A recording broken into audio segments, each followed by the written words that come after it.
बिस्मिल्लाहिर्रहमानिर्रहीम। अस्सलामु अलैकुम वरहमतुल्लाह। वालेकुम अस्सलाम रहमतुल्लाहि व बरकातुहू।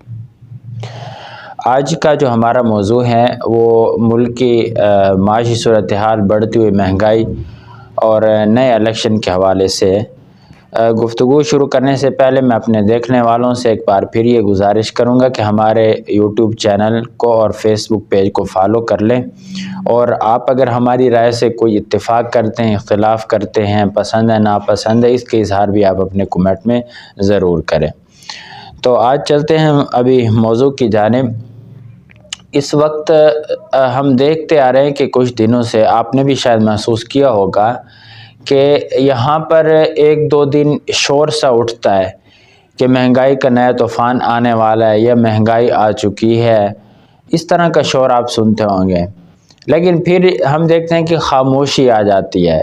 फिर कुछ दिनों बाद ऐसा पता नहीं क्या होता है, क्या नहीं होता, फिर से एक शोर उठता है कि महंगाई का नया तूफ़ान आने वाला है। तो अब भी कोई इस तरह की कोई सूरत हाल है। सुनने में आ रहा है कि कुछ चीज़ों पर हुकूमत रिलीफ दे रही है, और ये भी हम तज्ज़िया कर चुके हैं कि महंगाई मज़ीद बढ़ेगी। तो आपकी नज़र में क्या होने जा रहा है, आप क्या समझते हैं? देखिए, सबसे पहले तो आज 2022 का भी आखिरी दिन है और हाँ जी। कल से इंशाल्लाह 2023 शुरू हो जाएगा। और हमारी यही दुआ है कि अल्लाह रब्बुल इज़्ज़त आने वाला हर दिन जो है हमारे लिए आसानियों वाला फरमाए। बहरहाल आपने अभी बात की थी कि कुछ रिलीफ़ की, वो रिलीफ़ मेरे ख्याल में कल से ही स्टार्ट होना है वफाकी हुकूमत की तरफ से। वो रिलीफ़ है अच्छा। यूटिलिटी स्टोर्स के प्रोडक्ट्स के हवाले से। उसमें 3 मेजर प्रोडक्ट्स होंगी, आटा है, चीनी है और इसी तरह घी है। तो उसमें उन्होंने 2 कैटेगरीज़ की हैं। एक कैटेगरी है जो बेनज़ीर इनकम सपोर्ट प्रोग्राम के तहत अहल लोग हैं, मतलब अहल ख़ानदान है, जो उनके लिए थोड़ा सा मज़ीद कंसेशन के साथ होगा। और जो बाकी मतलब फैमिलीज़ हैं, जो बाकी ख़ानदान हैं, उनको थोड़ा सा उससे अबव रेट पर लेकिन सब्सिडाई रेट पर चीज़ मिलेगी। अब ये तो मतलब दूसरी ये थी कि एलपीजी की कीमतें भी कम हुई हैं। फी हाँ के जी, जी हाँ जी, तकरीबन 11-12 रुपए कम हुआ है रेट फी किलो के। हाँ जी, हाँ जी। और लेकिन इसमें हाँ जी, जी आप बात दूसरा पूरी कर ये है लें। कि पेट्रोल के हवाले से भी यही मतलब आज की तजावीज़ में तकरीबन 11-12 रुपए के रिलीफ की बात हो रही है। और दूसरे तरफ ये भी तजवीज़ दी गई है कि बजाय इसके कि इन कीमतों को मुआशी सूरत हाल देखते हुए बहाल रखा जाए। ये तो वो चीज़ है जो आपने डिस्कस की रिलीफ के हवाले से। मैं जो अर्ज़ करना चाहता हूँ कि अभी सूरत हाल हम जो देख रहे हैं कर्ज़ों के हवाले से, हम गुज़श्ता व्लॉग में भी ये डिस्कस कर चुके हैं कि हमने जो अदायगियाँ करनी है। अच्छा, फिर ये रिलीफ कहाँ से मिलेगा, इसकी एक तो मुझे ये समझ नहीं आ रही। अच्छा, फिर दूसरी तरफ से जो माशी माहिरीन हैं वो ये कहते हैं कि महंगाई मज़ीद आगे बढ़ेगी। तीसरी बात यह है कि अभी तक हमने IMF की शराइत नहीं तस्लीम किया और हमें कर्ज़ा मिलने की कोई तवक्को नज़र नहीं आ रही, तो फिर ये रिलीफ़ और ख़ासकर पेट्रोल पे ये रिलीफ़ ये कैसे हो सकेगा? मुझे तो ये कोई चीज़ें मुझे बड़ा तजस्सुस हो रहा है इस बात पे। अच्छा, ये चीज़ें ऐसी होती हैं कि जो आपकी रिज़र्व के बारे में ख़बरें होती हैं, वो तो करंट जो आपका कैश होता है ना फॉरेन पेमेंट्स के लिए। अब जब पाकिस्तान में बजट आता है ना, तो बजट के अंदर कुछ चीज़ें पहले से उसको मुख्तस कर दिया जाता है।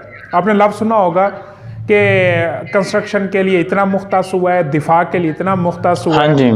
तो ये वो रकम होती है जो आपकी आज से 6 माह पहले, मतलब जून के एंड में, जुलाई के स्टार्ट में आपकी मुख्तस कर दी गई जाती है।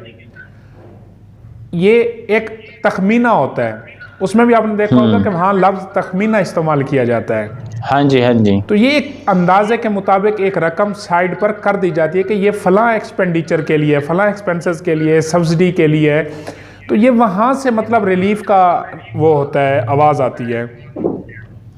दूसरा, अभी आपने देखा कि जब ये लास्ट कोविड हुआ था तो उसमें तकरीबन जो उस टाइम वफाकी गवर्नमेंट थी इमरान खान साहब की, तो उन्होंने तकरीबन कोई 50 अरब रुपए की सब्सिडी का ऐलान किया था।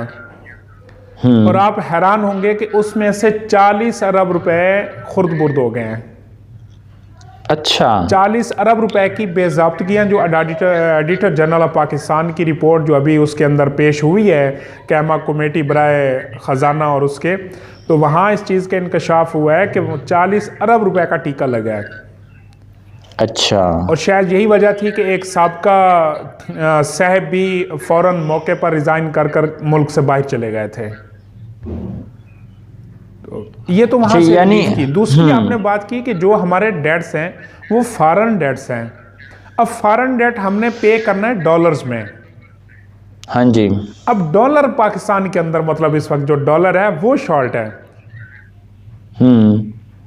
तो वो वाली चीज़ वो पाकिस्तान ने मीट करनी है। उसके लिए पाकिस्तान को डॉलर चाहिए, और वो ज़हरी बात है कि डॉलर आपको किसी ग्रांट की मद में मिलने हैं, इन्वेस्टमेंट की मद में मिलने हैं, या अपने लोन लेना है। अब लोन की शराइत आपके सामने IMF की हैं, क्योंकि इस वक्त कोई दूसरा कंट्री इस सिचुएशन में नहीं है कि आपको फौरी तौर पर बेल आउट कर दे। तो IMF की बड़ी कड़ी शराइत है, जिस वजह से महंगाई का जो इशारा मतलब दिया जा रहा है कि महंगाई बढ़ने वाली है, कि अगर हम IMF की पॉलिसी को अडॉप्ट करते हैं तो आम आदमी मज़ीद बोझ के नीचे जाने वाला है। तो नहीं, तो अगर IMF की पॉलिसी आप अडॉप्ट न करें, उसको आप एक्सेप्ट ना करें, तो भी तो 1 महीने का 2 महीने का रिलीफ आपको मिल जाएगा ना, बाद में भी तो फिर इसी तरह कमर तोड़ी जाएगी गरीब की। असल मसला मेरे ख्याल में ये तो वो चीज़ें हैं ना जो आप सामने, मसला हमारा ये है कि जिन लोगों ने ये पॉलिसियाँ बनानी होती हैं, जिन लोगों का ये कंसर्न है, जिनके हाथ में इख्तियार है, उनको कोई फ़र्क नहीं पड़ता। उनके घरों के अंदर किसी चीज़ की कमी नहीं होती, उनकी रिहाइश में कोई कमी नहीं होती, इवन के वो मरकर भी करोड़ों अरबों रुपए कमा जाते हैं। लेकिन मसला तो ये है कि अगर उनमें से कोई 1% भी ऐसी आबादी से ताल्लुक़ रखता हो जो रोज़मर्रा की ज़िंदगी में ज़लीलो ख्वार होते हैं, तो कतन ये पॉलिसियाँ इस तरह ना होती। और फिर डेफिनेटली 2014 में जो इंजीनियरिंग की गई, जो 2014 से जिस उसका मुल्क को बट्टा बिठाने का जो प्लान बनाया गया था, ये वही समरात हैं जो आज आम आदमी भी भुगत रहे, और पाकिस्तान की जो टॉप मतलब वो है लेवल समझ लें, उसमें ब्यूरोक्रेसी भी है, उसमें जुडिशरी भी है, पॉलिटिक्स भी है सारा। तो ये वही इंजीनियरिंग के फवा जो समरात हैं जो 2014 में आपने तैयार किए थे। अब इस सूरत में हमने पहले भी जिस तरह बात की थी कि सऊदीया के साथ भी बात चल रही है, अगर वहाँ से आ जाते हैं तो सहारा मिलेगा यकीनन, फिर तो बिल्कुल यकीनन लेकिन मसला वहीं पर है ना कि हम अपना बतौर कौम हम अपना रवैया नहीं तब्दील कर रहे। हमारा रवैया नहीं ना, जब तक हम अपने रवैयों में तब्दीली नहीं लाते। अब मुझे बताएं कि पाकिस्तान के जितने सियासतदान हैं, या 20 ग्रेड के ऊपर के जितनी ब्यूरोक्रेसी है, या इस्टेब्लिशमेंट के जो बड़े स्टार्स वाले लोग हैं, इन सब की प्रॉपर्टीज़, इन सब की इन्वेस्टमेंट फॉरेन कंट्रीज़ में पड़ी है, और उन्हीं कंट्री में पड़ी है जहाँ से हमने उधार लेना है। शब्बर जैदी साहब ये कह रहे थे, वो ये कह रहे थे कि अगर पाकिस्तान डिफ़ॉल्ट कर जाता है तो कौन सा एटम बम गिर जाएगा। उन्होंने श्रीलंका की मिसाल दी कि वहाँ पर तो हमसे अच्छा है डॉलर, मतलब डॉलर जिस तरह हमारा रुपया है ना जी, श्रीलंका तो अब हमसे बेहतर जा रहा है जी। तो वो भी एक अपने ख़ास कैटेगरी अपने जैसे लोगों को देखकर कह रहे हैं ना, चूँकि हमारे यहाँ श्रीलंका में तो इस तरह नहीं होगा, तभी तो उन्होंने कुछ जल्दी अपने आप को संभाल लिया। लेकिन यहाँ पर जो हमारे सियासतदान हैं, ब्यूरोक्रेट हैं, हमारे जर्नल हैं, हमारे इस्टेब्लिशमेंट हैं, इन सब के तो कारोबार भी बाहर पड़े हुए हैं। इन सब की यहाँ पर खुदा न खास अगर कोई ऐसी सूरत हाल बनती है तो इन्होंने तो बाहर चले जाना है। ये तो फिर मुल्क में पैसे लेकर नहीं आए, मुल्क में रहकर इतनी मराद के बावजूद एक दिन रिटायर होते हैं, अगला दिन इनका किसी यूरोपीय मुल्क में, गल्फ कंट्री में कहीं ना कहीं इनका बंगला तैयार होता है। ये तो यहाँ अपने 1 साल पहले अपने जो रिहाइश का सामान है ये भी शिफ्ट करना शुरू कर देते हैं। तो इस तरह तो फिर देखें, जो आप उन्हीं कौमों के पास, दूसरी चीज़ आपके पास बेतहाशा वसाइल हैं। शुरू से हमने तो जब से मुताला पाकिस्तान पढ़ा तो माला माल का लफ्ज़ ही इस्तेमाल किया गया कि पाकिस्तान माला माल है, और इस पे हमारा यकीन है। हमने खुद देखा हुआ है ना, अल्हम्दुलिल्लाह ज़री ज़मीनें हमारी हैं, हमारे पास मदनियात के पहाड़ पड़े हैं, सारा कुछ है। वो गिरवी रख देते हैं हम, वो गिरवी रखकर हम फिर भीख मांगते हैं चंद डॉलर्स की। हाँ जी।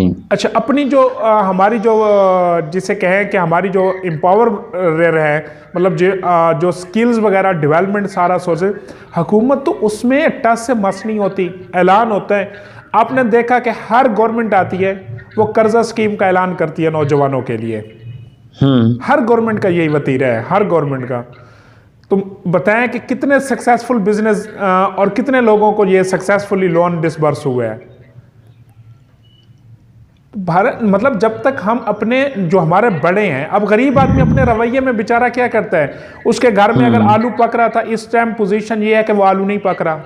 जिसके घर में हंडिया में प्याज एक डलता था, वो बेचारा हाफ से भी ज्यादा कम डाल रहा है।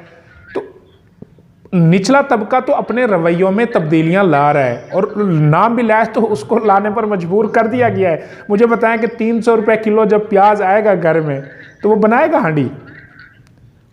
जिस घर में 6 बच्चे हों तो वो किस तरह मतलब गुजारा कर सकते हैं? वो तो तब्दीली ला रहा है। तब्दीली जिन्होंने लानी है, अपने रवैये तब्दील करने हैं, उनकी सुई वहीं अटकी हुई है। उनके बच्चों की अच्छा फिर इसमें ना, हाँ जी, अच्छा फिर इसमें सेट है और पूरे खानदान को बाहर बिजनेस दे रखे हैं। हाँ जी। अच्छा फिर इसमें एक और चीज़ है कि सूरत हाल ये चल रही है, तो फिर एक तरफ से हल बताया जाता है भी अर्ली इलेक्शन ही इसका हल है। अच्छा, दूसरी तरफ से इसका हल ये बताया जाता है कि टाइम के बाद इलेक्शन होने चाहिए। यानी इस तरफ से भी फिर सबकी तवज्जो इलेक्शन की तरफ है।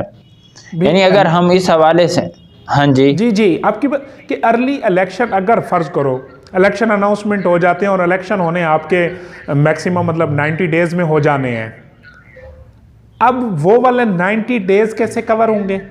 और उसके बाद कौन आएगा जो इस सिचुएशन को, उसने कभी आकर आपको बताया है कि मैं इस वजह से अर्ली इलेक्शन मांग रहा हूं कि मैंने ये चेंजेस लानी है, ये वाला मॉडल अडॉप्ट करना है? जिस मॉडल का पहले ऐलान किया गया, उसका जिस तरह का अल्लाह माफ़ करे को इतना पाकीज़ा मॉडल था, और उसके साथ जिस तरह खिलवाड़ किया गया, तो वो तो देख चुकी पूरी कौम।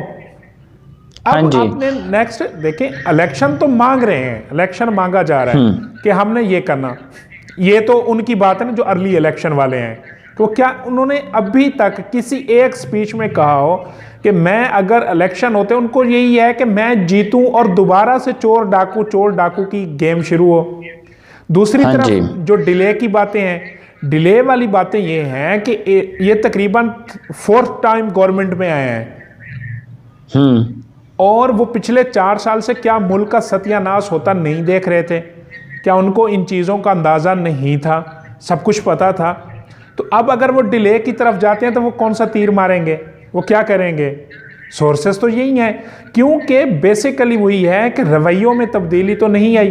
पाकिस्तान के सोर्सेस की यूटिलाइजेशन की पॉलिसी तो किसी सियासतदान ने पेश नहीं की, वो ना ही इसके ऊपर किसी का कंसर्न है।